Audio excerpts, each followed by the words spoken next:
नमस्कार, मैं हूं दीपाली राणा। आप देख रहे हैं सीएनबीसी आवाज स्पेशल और आज के स्पेशल शो में हम चर्चा करेंगे बुलियंस की, गोल्ड सिल्वर की, जहां पर लगातार हमने तेजी देखी है और इस साल की शुरुआत से ही रिकॉर्ड हाईज बनते हुए दिखाई दिए हैं। वेरियस फैक्टर्स हैं जो कि ड्राइव कर रहे हैं बुलियंस को इस समय। एक तरफ डॉलर इंडेक्स की मजबूती, rising treasury yields, Donald Trump की ट्रेड पॉलिसी और टैरिफ थ्रेट्स, इन सब डेवलपमेंट्स के बीच में क्या आगे की चाल भी तेजी की तरफ ही रहेगी? क्या स्ट्रैटेजी होनी चाहिए ट्रेडर्स की, इन्वेस्टर्स की? इस पर करेंगे फोकस और मदद करेंगे हमारे पैनलिस्ट, क्योंकि आज के शो में हमारे साथ मौजूद हैं क्वांटम एएमसी के CEO Chirag Mehta, BN Vaidya and associates के प्रोपराइटर भार्गव वैद्य, नर्मल बंग सिक्योरिटीज के वीपी कुणाल शाह और साथ ही फोरसाइट बुलियन इंडिया के फाउंडर विराज डिडवानिया हमारे साथ बने हुए हैं। आप सभी का स्वागत है शो में। सबसे पहले तो इनफैक्ट जो ट्रंप की तरफ से डेवलपमेंट लगातार हो रही है उस पर ये कमेंट ले लेते हैं। चिराग, आपकी रीडिंग, अंडरस्टैंडिंग क्या कहती है? हर रोज हम टैरिफ थ्रेट के डर से गुजर रहे हैं। अब चाइना पर एडिशनल टैरिफ की बात हो रही है, मैक्सिको पर 25% टैरिफ की बात हो रही है। एक चीज तो क्लियर है कि शायद जो सेफ हेवन बाइंग हमने स्पेशली गोल्ड में बनते हुए देखी है, उस तरीके का ट्रेंड शायद आगे भी देखने को मिले। कैसे देखते हैं आप इस पर्टिकुलर डेवलपमेंट को और उसका एक रेस्पेक्टिव इम्पैक्ट गोल्ड पर? मेरे हिसाब से एक कंसेंसस बना हुआ है कि ये जो टैरिफ्स है एक नेगोशिएटिंग टैक्टिक है जो यूएस ने पॉलिसी मेकिंग में हमने देखी है। सो ओवरऑल अनसर्टेनिटी इसकी वजह से शॉर्ट टर्म में रहेगी, but it will all settle down over a period of time. So ये अनसर्टेनिटी की वजह से थोड़ा सा गोल्ड में बाइंग हमने आते हुए देखा है, थोड़ा सा टेक्निकल रिलेटेड बाइंग आते हुए देखी थी इन टर्म्स ऑफ जो गोल्ड हम मूव होते हुए देख रहे थे फ्रॉम लंदन टू यूएस। सो उसके वजह से हमने थोड़ा सा स्ट्रेंथ देखा था गोल्ड में ओवरऑल। लॉन्ग टर्म फंडामेंटल्स अभी भी इंटैक्ट है गोल्ड में। ये जो अनसर्टेनिटी है आई थिंक शॉर्ट टर्म में प्ले आउट होगी, इस वजह से थोड़ा सा इंटरेस्ट रहेगा गोल्ड में। बट लॉन्गर टर्म ये सब सेटल होते हम आगे देखेंगे, क्योंकि यूएस पे भी इसका टैरिफ्स का इम्पैक्ट है। It's not that US is immune from these tariffs. जब भी टैरिफ्स लगाएंगे तो उनके यहाँ पे इन्फ्लेशन बढ़ सकता है ओवरऑल। सो आई थिंक उन्हें भी इस बात का अंदाजा है कि it could be inflationary in nature. So कैसे इन्फ्लेशन को कंट्रोल करते हुए कि they can get a good bargain from other economies, वही यहाँ पे एक स्ट्रैटेजी है उनकी। So I think short term में ये थोड़ा सा uncertainty and in terms of उसका इम्पैक्ट आते हुए देखेंगे। मगर ओवरऑल जो ट्रेंड है in terms of the long term जो हम देख रहे हैं, एक जब भी यूएस या कोई बड़ी इकोनॉमी अपनी जीडीपी कम शेयर करना चाहती है दूसरे लोगों से, और वो जो रिजर्व करेंसी होती है वहां पे थोड़ा थोड़ा interest overall over a period of time कम होते देखेंगे हम। सो जैसे US dollar as a percentage of reserves of other countries या as a form of payments, वो हम कम होता हुआ देखेंगे। और ओवरऑल डाइवर्सिफिकेशन का जो ट्रेंड है गोल्ड में वो जारी रहेगा बिकॉज ऑफ द पॉलिसीज जो यूएस अपना रही है। So short term I think थोड़ा इंटरेस्ट रहेगा, then we can see some impact in terms of reducing uncertainty, और वहां पे थोड़ा सा गोल्ड में इंटरेस्ट कम हो सकता है। And then again long term जो ट्रेंड है अभी भी इंटैक्ट है गोल्ड में। अच्छा मिस्टर वैद्य, जब जैसे चिराग भी कह रहे थे कि लॉन्ग टर्म ट्रेंड अभी भी इंटैक्ट है, अगर हम टिल नवंबर दिसंबर भी देखें तो ये एक्सपेक्टेशंस थी नहीं कि इतनी तेजी से गोल्ड के प्राइसेस सिर्फ जनवरी में या मिड फरवरी तक इतना इंक्रीज हो जाएंगे। और जितने भी ट्रिगर्स की हम बात कर रहे हैं सब एक दूसरे से इंटरलिंक्ड है, फिर चाहे वो ट्रंप की ट्रेड पॉलिसीज हो, डॉलर इंडेक्स की मूवमेंट हो, ट्रेजरी यील्ड्स में जिस तरीके के प्राइसेस हमने सर्ज होते हुए देखे हैं। दूसरी तरफ जैसे चिराग भी मेंशन कर रहे थे, inflation, recent inflation data due है, लेकिन फेडरल रिजर्व ने जैसे हिंट किया है कि 2025 में मॉडेस्ट कट होंगे, तो ये सब एक दूसरे से लिंक्ड है। अब इन सभी फंडामेंटल्स को मिलाकर देखें तो आपकी राय क्या रहेगी? जब हम लॉन्गर टर्म की बात कर रहे हैं तो अगर हम सिर्फ कैलेंडर 2025 की बात करें तो क्या एक्सपेक्टेशंस हैं आपके प्राइस मूवमेंट को लेकर और इन तमाम ट्रिगर्स को लेकर? देखिए, तमाम ट्रिगर्स को लेके हम एक आशा कर रहे हैं कि थोड़े सेंस सब जगह वर्ल्ड में प्रिवेल करेगी। हम मिडिल ईस्ट क्राइसिस की बात करें, इजराइल और हमास की बात करें, या हम यूक्रेन और रशिया की बात करें, और जैसे होता है कि प्रायोरिटी जो लेटेस्ट न्यूज होता है उस पर ज्यादा आ जाती है। जैसे हम आज बात कर रहे हैं तो खाली ट्रंप की पॉलिसी के लिए बात करें, मगर ये तीनों ट्रिगर के हिसाब से गोल्ड में एक बहुत बड़ी मूवमेंट आई है। हमास इसराइल और यूक्रेन रशिया, ये जियो पॉलिटिकल डिस्टर्बेंसेस और जो अपना trade disturbances which has been threatened, जैसे चिराग ने बहुत अच्छी तरह कहा कि ये एक टेक्टिक है नेगोशिएशन की। ये सभी चीज की एक इफेक्ट हुई है गोल्ड पे, जिसके लिए एक लॉन्ग टर्म जो बुलिश नेचर था उसमें एक बहुत बड़ा स्पाइक आ गया। तो मुझे I don't know whether correct word है, मेरी आशा है या मैं धारता हूं, वो दोनों में नहीं, शायद मेरी आशा ज्यादा है कि एक $250 to $300 का करेक्शन आए और जो एक सडन स्पाइक हुई है $350-400 की, उसमें एक करेक्शन आएगा और हम गोल्ड को एक लोअर ट्रेंड में आप 2600 to 2650 के करीब देख सकेंगे ये साल में, और रुपी टर्म्स में भी आप एक $4-5 की करेक्शन देख सकते हैं। तेजी तो सिल्वर में भी बनी है, हालांकि उतना तेजी से नहीं बढ़ा है आगे जितना हमने गोल्ड में तेजी आते हुए देखी है। और सिमिलरली जो नियर टर्म में हमने प्राइसेस भी थोड़ा हल्के होते हुए देखे, सिल्वर के उतने नहीं हुए हैं। लेकिन एक एक्सपेक्टेशंस ये थी अब से कुछ महीने पहले कि शायद इस साल सिल्वर एक आउट परफॉर्मेंस दिखाएगा, जो सो फार तो देखने को नहीं मिला है। अब कैसे आप देखते हैं सिल्वर को? आपने काफी कुछ तो बोल ही दिया। Gold has out perform silver. तो ETF में जब हम बात करते हैं तो इनफ्लोज ज्यादा सिल्वर में आ रहे हैं, गोल्ड में कम आ रहे हैं। More and more investors are choosing to invest in silver than to invest in gold.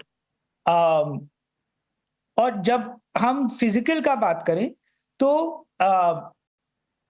Physical चांदी में एटलीस्ट ये फरवरी महीना काफी स्लो रहा है। ज्यादा फुटफॉल्स नहीं आए हैं दुकानों में, और जो आ रहे हैं वो भी अपना चांदी लेके आ रहे हैं। तो ओवरऑल फिजिकल डिमांड तो काफी स्लो रहा है। अभी अगर आप प्राइस का पूछोगे मुझे, तो मेरा अंदाज है कि अगले महीने 1.5 महीने में थोड़ा सा बेरिश है, पर 3 से 6 महीने में अक्रॉस द मार्केट सब बोलते हैं कि चांदी का भाव ऊपर जाना चाहिए। अच्छा कुणाल, आपकी राय क्या है? जो $3200-3300 के टारगेट्स की हम अभी बात कर रहे थे, आपने कुछ अपने टारगेट्स गोल्ड के रिवाइज किए हैं क्या? और साथ ही साथ गोल्ड के साथ साथ सिल्वर पर भी अपना व्यू दीजिए, क्योंकि जिस तरीके का प्राइस ट्रेंड हमने रिसेंटली देखा है, अब यहाँ से क्या व्यू है? जी, मेरा जो गोल्ड का टारगेट था वो 3000 और मैक्सिमम ऑन दी अपसाइड $3050, जो पूरे साल में तेजी होनी चाहिए थी वो तेजी 2 महीने में ही हो गई है। सो दूसरा चीज जो मोस्ट इम्पोर्टेंट है गोल्ड के लिए, सो $3000 पे हमको $3000 के लेवल पे देखना है क्या सेंट्रल बैंक एग्रेसिवली वो लेवल पे बाय करने आती है या नहीं। सो मेरी राय में 2800 2780 के आसपास बॉटम फॉर्मेशन होना चाहिए फिर से गोल्ड का, और अपसाइड में बहुत एग्रेसिव 3200-3300 के टारगेट रखने से रियलिस्टिक टारगेट में रख रहा हूँ $3000-3050 का। एज फार एज सिल्वर की बात करेंगे आप, तो सिल्वर मुझे ऐसा लग रहा है कि has a better chance to outperform gold going forward. May take a while, but ये 92-93,000 में silver is a value by. 88 के नीचे नहीं जाना चाहिए, और धीरे धीरे 98,000 1 लाख 2-3 महीने में, और ये साल में I will not be surprise to see silver somewhere settling at 1,05,000 और 1,10,000। सो मैं सिल्वर पे ज्यादा बुलिश हूँ as per the demand and supply. Merit demand और सप्लाई से मेरिट सिल्वर का ज्यादा है एज ऑन टुडे। सो ये जो ट्रम्प टैरिफ लगा रहे हैं उसके कारण चाइना का ग्रोथ खराब होगा टेम्पररी, ये सब चीजों से थोड़ा सिल्वर प्रेशर में है, बट डीप वैल्यू सिल्वर में है। सो ये जो फॉल है, करेक्शन है, उसमें सिल्वर अक्यूमुलेट कीजिए, और गोल्ड नीचे में $2820 के आसपास फिर से आप अक्यूमुलेट कर सकते हैं। तो बड़ी मंदी, बड़ा क्रैश नजर नहीं आ रहा है, और अपसाइड म्यूटेड 3050, क्योंकि मेजर एक्शन 15% तो हमने साल के स्टार्ट में बढ़ते हुए देख लिया है। तो अभी यहाँ से एक्स्ट्राऑर्डिनरी रिटर्न एक्सपेक्ट करना कि गोल्ड यहाँ से और 3300, मतलब we are talking about another 15% upside, थोड़ा डिफिकल्ट है, नहीं हो सकता ऐसा नहीं कह रहा हूँ। 3000-3050 रियलिस्टिक टारगेट है।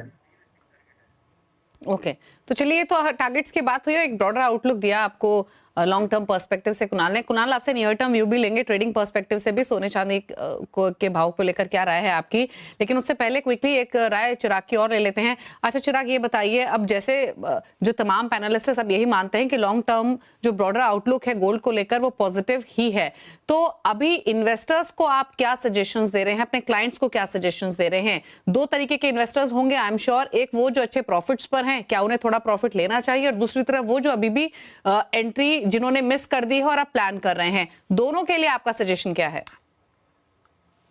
जी, गोल्ड का एक रोल होता है पोर्टफोलियो में एक डाइवर्सिफिकेशन का, और ऐसे मार्केट में जब इक्विटीज गिर रहे हैं गोल्ड ने अपना रोल अच्छे से निभाया है। At some point in time आपको अपना पोर्टफोलियो रिव्यू करके देखना चाहिए कि आपके एलोकेशन स्क्यूड तो नहीं हो गए, और अभी ये टाइम पे आपके एलोकेशंस काफी स्क्यूड हो गए होंगे क्योंकि इक्विटीज गिर रहे हैं, उनका एलोकेशन नीचे आ गया होगा, और गोल्ड बढ़ रहा है तो उसका एलोकेशन ऊपर हो गया होगा।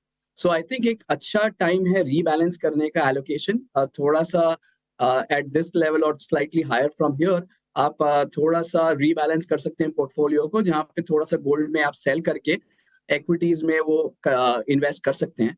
सो आई थिंक एक अच्छा टाइम है पोर्टफोलियो रिव्यू का। दोनों एसेट क्लासेस ऑपोजिट डायरेक्शन में जा रहे हैं, सो आई थिंक एक रीबैलेंस कर सकते हैं, और जिनके पास एडिक्वेट एलोकेशन नहीं है आई थिंक एक स्टैगर करके चलना बेटर स्ट्रैटेजी है। नेक्स्ट 1 ईयर के अंदर गोल्ड कंसोलिडेशन में जाने की काफी ज्यादा संभावना है। सो इस वजह से एक एलोकेशन आप स्ट्रेटेजिकली सिस्टमैटिकली आप करेंगे ओवर नेक्स्ट 1 ईयर, तो आपका जो इतना भी एलोकेशन कम है एक साल के अंदर आप एक्यूमुलेट कर सकते हैं और अपना पोर्टफोलियो एलोकेशन बना सकते हैं। So I think these are the two ways, जिसके पास गोल्ड है वो रीबैलेंस कर सकते हैं, और जिसके पास गोल्ड नहीं है वो सिस्टमैटिकली इन्वेस्ट कर सकते हैं। कहाँ बॉटम होगा इट्स वेरी डिफिकल्ट टू से, तो एक सिस्टमैटिकली एलोकेट करेंगे इक्वल प्रोपोर्शंस में वो नेक्स्ट 1 ईयर, आई थिंक वो अच्छी स्ट्रैटेजी होगी इन्वेस्टर्स के लिए। ओके, तो थोड़ा सा पोर्टफोलियो रीबैलेंस करने की जरूरत है, थोड़ा प्रॉफिट भी लेने की जरूरत है, और स्टैगर्ड वे में बाइंग भी की जा सकती है, लेकिन वो आपके ओवरऑल पोर्टफोलियो कॉन्स्टिट्यूशन के हिसाब से आपको डिसीजन लेना है। चलिए रुकने के साथ एक ब्रेक के लिए लौटेंगे, तो इस चर्चा को आगे और बढ़ाएंगे, समझने की कोशिश करेंगे कि जो इन्वेस्टर्स एंट्री लेना चाहते हैं उनके लिए क्या बेस्ट ऑप्शंस फिलहाल रह सकते हैं, साथ ही नियर टर्म आउटलुक भी लेंगे। जल्द वापस आते हैं एक छोटे से ब्रेक के बाद। आपका स्वागत है, आप देख रहे हैं कमोडिटी 360 डिग्री। हमारे साथ है क्वांटम एएमसी के सीईओ चिराग मेहता, बीएन वैद्य एसोसिएट्स के प्रोप्राइटर भार्गव वैद्य, निर्बंग सिक्योरिटीज के वीपी कुणाल शाह और फोर्साइट बुलियन इंडिया के फाउंडर विराज डिडवानिया। आप सभी का फिर से स्वागत है। भार्गव जी, दो चीजें आपसे जानना चाहेंगे। पहला तो ये कि अगर स्टैगर्ड वे में बाइंग करे भी तो बेस्ट ऑप्शन फिलहाल इन्वेस्टर्स के पास क्या है मौजूदा मार्केट कंडीशंस के हिसाब से, जिस तरीके से इंटरेस्ट रेट सिनेरियो से को लेते हुए हम ईटीएफ को सेंसिटिव देखते हैं, वहां पर यूजुअली जो परचेजेस है वो इंक्रीज हो जाते हैं, तो ईटीएफ चुने, फिजिकल बाइंग करें, किस तरीके की स्ट्रैटेजी बना सकते हैं, और साथ ही साथ सिल्वर को लेकर आपका आउटलुक क्या है प्राइसेस को लेकर? देखिए, अगर सोवरिन गोल्ड बॉन्ड का कोई भी स्ट्रैंच आए तो it will be the best investment model for retail investors, और बाकी के लिए आपकी साइज के ऊपर डिपेंड करता है। और आउटलुक के लिए gold ETF for a structured player वो सबसे अच्छा फॉर्मेट है, मगर आपको याद रखना चाहिए कि उसमें एक 1% का लोड आता है। अगर आपके पास आउटले हर एक महीने में बहुत थोड़ा है, तो एक नया प्रोडक्ट है जो अच्छे प्लेयर्स भी पार्टिसिपेट कर रहे हैं, डिजिटल गोल्ड, जिसमें अक्रॉस इंडिया काफी लोग पार्टिसिपेट कर सकते हैं, बिकॉज आप 100 रुपए का भी इन्वेस्टमेंट कर सकते हैं, 500 का भी कर सकते हैं। So that would be something के जो बहुत कम बजट हो वो उसमें रेगुलरली इन्वेस्ट करे तो एक पोर्टफोलियो अच्छा बन सकता है। और नॉर्मल केस है, जैसे मेरे सब कलीग्स है या पैनल पे, उनको इन्वेस्ट करना है तो शायद उनके लिए physical will be the best, because वो क्वांटिटी में कर सकते हैं। एंड फिजिकल में आपको केयरफुल रहना पड़ेगा कि आप बिल के साथ कहां से ले, और इनपुट और आउटपुट में आपका कुछ ज्यादा लॉस ना जाए। सो हर एक आदमी की कैपेसिटी के हिसाब से और साइज के हिसाब से they can decide which module is. Physical is very good, digital is replacement for physical for small people, and for a corporate और a very structured investment ETF is the best. Okay, अच्छा Kunal, near term view आपका क्या है? जैसे भार्गव जी ने भी mention किया, चिराग ने भी मेंशन किया कि यहाँ से प्राइसेस नियर टर्म में शायद थोड़े से वॉलेटाइल हो सकते हैं या नीचे आ सकते हैं, पीक से थोड़ा हल्का ऑलरेडी हुए हैं। अगर हम गोल्ड सिल्वर दोनों को देखें तो आपकी अंडरस्टैंडिंग क्या कहती है? सिर्फ नियर टर्म पर्सपेक्टिव से मैं जानने की कोशिश कर रही हूँ कि और कितना नीचे आने की प्रोबेबिलिटी आपको दिखाई दे रही है और ट्रेडर्स के लिए क्या सजेशन होगा? देखिए, ट्रम्प और वॉलेटिलिटी वो it is as good as the same. जब तक ट्रम्प है तब तक वॉलेटिलिटी कंटिन्यू रहेगी। नंबर 2, नियर टर्म में मुझे लग रहा है गोल्ड के प्राइसेस में प्रेशर बन सकता है। उसका बड़ा रीजन ये है कि रशिया और यूएस के बीच में रिगार्डिंग यूक्रेन ये जो पीस डील है वो होने वाली है। सेकेंड, अगर ये पीस डील होती है तो रशिया के ऊपर यूएस से जो सैंक्शन लगाए वो कम हो गए। सो रशिया का $300 बिलियन का असेट फ्रीज किया है, फॉरेन एक्सचेंज रिजर्व फ्रीज किया है यूएस ने। तीसरी बात मोस्ट इंपॉर्टेंट, यूएस और यूक्रेन के बीच में रेयर अर्थ मिनरल की डील होने वाली है। तो ये जो पूरा जियोपॉलिटिकल कंसर्न प्रीमियम गोल्ड में बना था वो इरोड हो रहा है एज ऑफ नाउ। ये डील होने ही वाली है, that is what my understanding. So near term में गोल्ड में अपसाइड नहीं लग रही है। Gold is heading towards 2850, 2820। So near term में ये जो प्रेशर है that is more to do with de-escalation of geopolitical premium in gold, number 1। और दूसरा, gold is moving up when everything is moving up, gold is going down along with everyone. So अभी US भी नीचे आ रहा है, Asia भी नीचे आ रहा है, निकाई नीचे आ रहा है, साथ में गोल्ड भी नीचे आ रहा है। सो ये दोनों, gold is behaving more of like a risky asset class rather than a safe haven instrument. So with the market it goes up and with the market it goes down. So जो traditional factor थे gold के, ये interestingly जब dollar index 109.80 मारा था तब gold all time high पे गया था, और अभी जब डॉलर इंडेक्स वीक हो रहा है तब गोल्ड भी वीक हो रहा है। तो जितने भी ट्रेडिशनल फैक्टर थे सब है टॉस है राइट नाउ। अभी तो एक ही चीज चल रहा है, ट्रम्प की और ट्रम्प रिलेटेड वॉलेटिलिटी। सो ये टैरिफ बैरिफ भी उन्होंने डाला है, ये नहीं, मेरे हिसाब से जियोपॉलिटिकल प्रीमियम फेड होने से छोटा सा करेक्शन गोल्ड में नियर टर्म में एक्सपेक्टेड है, वो कंटिन्यू है और कंटिन्यू रह सकता है। ओके अच्छा, विराज, जैसे आपने कहा कि नियर टर्म में तो इन्वेस्टमेंट डिमांड कोई बहुत एनकरेजिंग नहीं रही है सिल्वर में, बट क्या एंटिसिपेट करें कि यहाँ से पिकअप होगी जिस तरीके का आउटलुक है प्राइसेस को लेकर? दीपाली जी, सिल्वर और गोल्ड में थोड़ा सा फर्क है। About 50% of global silver industrial use में यूज होता है, जैसे सोलर पैनल्स में, इलेक्ट्रिकल कॉन्टैक्ट्स में। तो वो जो सिल्वर का इंडस्ट्रियल यूज है वो काफी स्ट्रांग है। जो सेफ हेवन है, मैं मानता हूं जो बाकी पैनलिस्ट ने बोला कि अभी जो रशिया यूक्रेन वॉर है, इजराइल हमास का जो कॉन्फ्लिक्ट है, वो सेटल होने के डायरेक्शन में है। तो I think the safe haven demand for silver थोड़ा डाउनवर्ड की तरफ लेके जाएगा, पर इंडस्ट्रियल यूज या तो स्टेबलाइज करेगा या ऊपर लेके जाएगा। तो I am bullish on silver. अगले 3 से 6 महीने में ऊपर की तरफ ही जनरल सबका मानना है कि चांदी का भाव ऊपर ही जाएगा। अच्छा, एक लास्ट कमेंट चिराग आपसे, जैसे आपने कहा आपसे कुछ देर पहले कि पोर्टफोलियो रीबैलेंस करने की जरूरत है, तो रीसेंट ट्रेंड्स आपने क्या नोटिस किए? क्या जब हम गोल्ड प्राइसेस में सर्ज देख रहे थे या फिर इक्विटीज में थोड़ा प्रेशर देख रहे थे, तो अगर हम ओवरऑल म्यूचुअल फंड ट्रेंड समझने की कोशिश करें तो क्या गोल्ड रिलेटेड प्रोडक्ट्स में एलोकेशन बढ़ता हुआ दिखाई दिया था? और एक आइडल पोर्टफोलियो की बात करें तो यूजुअली हम 5 से 10% बात करते हैं कि गोल्ड में एक्सपोजर रखे ओवरऑल पोर्टफोलियो, क्या उसी कॉन्स्टिट्यूशन के साथ अभी भी रहना चाहिए इन्वेस्टर्स को? जी, हमने काफी अच्छा पार्टिसिपेशन आते हुए देखा है लास्ट 1 साल में गोल्ड ईटीएफ्स में। करीब करीब 15 लाख नए इन्वेस्टर्स ऐड हुए हैं। आज गोल्ड ईटीएफ्स के टोटल फोलियोज जो है around 65 lakh folios, 65 lakh investors हो गए हैं, जो 10 साल पहले करीब करीब 4-5 लाख थे। सो काफी अच्छा पार्टिसिपेशन आते हुए देखा है। और फ्लोज की बात करें तो करीब करीब 15,000 करोड़ के नए फ्लोज आते हुए देखे हमने गोल्ड ईटीएफ्स में लास्ट 1 साल में। सो काफी अच्छा पार्टिसिपेशन आते हुए देखा है। जैसे अनसर्टनिटी बढ़ रही है या इक्विटी मार्केट्स में वोलेटिलिटी बढ़ रही है, तो वहां पे हमने पार्टिसिपेशन वो टाइम पे ज्यादा आते हुए देखा है। तो ये ट्रेंड हमें लगता है जारी रहेंगे। गोल्ड ईटीएफ से एक अच्छा एवेन्यू है इन्वेस्टर्स को इन्वेस्ट करने के लिए। टोटल AUM 51,000 करोड़ के ऊपर चला गया है। सो ओवरऑल हम काफी अच्छा मोमेंटम देख रहे हैं गोल्ड ईटीएफ्स में। जब से सॉवरेन गोल्ड बॉन्ड के ट्रांचेस कम हुए, आई थिंक लोगों को लगता है कि गोल्ड ईटीएफ्स ही एक अच्छा एवेन्यू है इन्वेस्ट करने के लिए। सो हम interest overall because of other options going down या interest in gold being high, हमने काफी अच्छा पार्टिसिपेशन आते हुए देखा है। तो चलिए शुक्रिया आप सभी का, सभी पैनलिस्ट का इस शो में आने के लिए और हर पर्सपेक्टिव से राय देने के लिए, फिर चाहे वो फंडामेंटल्स हो, इन्वेस्टमेंट सजेशंस ही क्यों ना हो या पोर्टफोलियो बिल्डिंग की बात ही क्यों ना हो। आप सभी का शुक्रिया इस शो का हिस्सा बनने के लिए।